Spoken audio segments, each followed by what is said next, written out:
Bonjour à toutes et à tous et bienvenue dans cette exploration fascinante de l'histoire de notre planète. Aujourd'hui, nous allons démystifier un phénomène colossal qui a façonné les paysages et la vie sur Terre, la période glaciaire. Oubliez les images de mammouths laineux et de paysages figés. Nous allons plonger bien plus profondément pour comprendre les mécanismes, les causes et les conséquences de ces ères de froid intense. Préparez-vous à un voyage dans le temps où la science nous révèle les secrets d'un passé lointain mais toujours pertinent pour notre avenir. Commençons par une distinction essentielle. Une période glaciaire n'est pas la même chose qu'une ère glaciaire. Une ère glaciaire est une longue période de l'histoire de la Terre caractérisée par la présence de calottes glaciaires au pôle. À l'intérieur de cette ère alternent des périodes froides, appelées périodes glaciaires, et des périodes plus chaudes, les périodes interglaciaires. Une période glaciaire est donc un épisode de refroidissement global, entraînant l'expansion des glaciers et des calottes polaires. Ces épisodes peuvent durer des dizaines de milliers d'années, modifiant radicalement le climat, la géographie et la biodiversité de notre planète. C'est un cycle naturel complexe, influencé par de multiples facteurs. Alors qu'est-ce qui déclenche ces gigantesques refroidissements? La principale explication réside dans les cycles de Milankovitch. Ces cycles décrivent les variations de l'orbite terrestre autour du Soleil. L'excentricité de l'orbite, l'inclinaison de l'axe de rotation de la Terre et la précession de cet axe influencent la quantité et la distribution de l'énergie solaire reçue. Ces changements subtils mais réguliers sont les chefs d'orchestre des alternances climatiques. D'autres facteurs jouent également un rôle. Les variations de la concentration de gaz à effet de serre, comme le dioxyde de carbone, amplifient ou atténuent ces cycles. L'activité volcanique et la tectonique des plaques peuvent aussi modifier les courants océaniques et atmosphériques, influençant le climat global. Comment les scientifiques peuvent-ils reconstituer des climats vieux de centaines de milliers d'années? La réponse se trouve dans les archives naturelles de notre planète.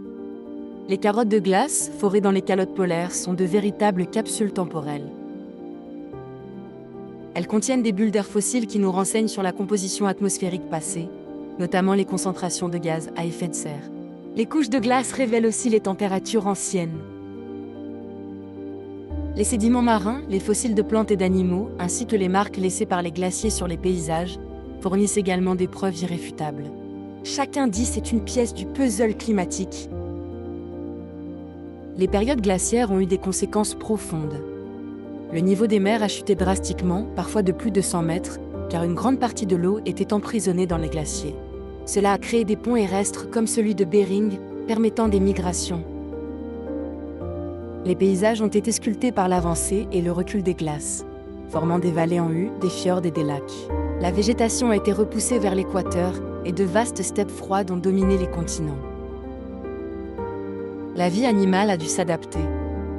Des espèces emblématiques comme les mammouths laineux, les rhinocéros laineux et les tigres à dents de sabre ont prospéré dans ces environnements. L'homme lui aussi a dû faire preuve d'ingéniosité pour survivre et s'étendre.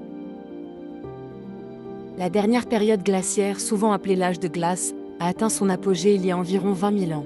À ce moment-là, d'immenses calottes glaciaires recouvraient une grande partie de l'Amérique du Nord et de l'Europe. Le climat était beaucoup plus froid et sec qu'aujourd'hui. Les températures moyennes étaient inférieures de plusieurs degrés, et les précipitations étaient moindres. C'est dans ce contexte que nos ancêtres ont développé des stratégies de chasse et de survie sophistiquées. Cette période a commencé à s'achever il y a environ 11 700 ans, marquant le début de l'Holocène, notre période interglaciaire actuelle. Le réchauffement a été progressif, entraînant la fonte des glaces et la remontée du niveau des mers. C'est une question fréquente. Comme mentionné précédemment, nous sommes actuellement dans une ère glaciaire, celle du Quaternaire, qui a débuté il y a environ 2,6 millions d'années. Cependant, nous vivons dans une période interglaciaire, l'Holocène, caractérisée par un climat relativement chaud et stable. C'est cette stabilité qui a permis le développement de l'agriculture et des civilisations humaines.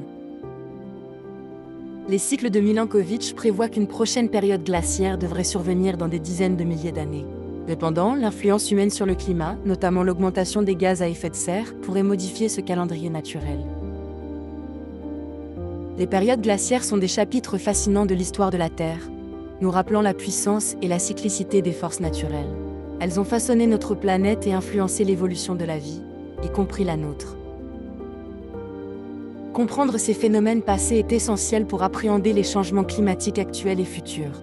La science nous offre une fenêtre sur ces mondes anciens, nous permettant de mieux anticiper les défis de demain. Merci de nous avoir accompagnés dans ce voyage au cœur des glaces. J'espère que ces quelques minutes vous ont éclairé sur la complexité et la grandeur des périodes glaciaires. À bientôt pour une nouvelle exploration scientifique.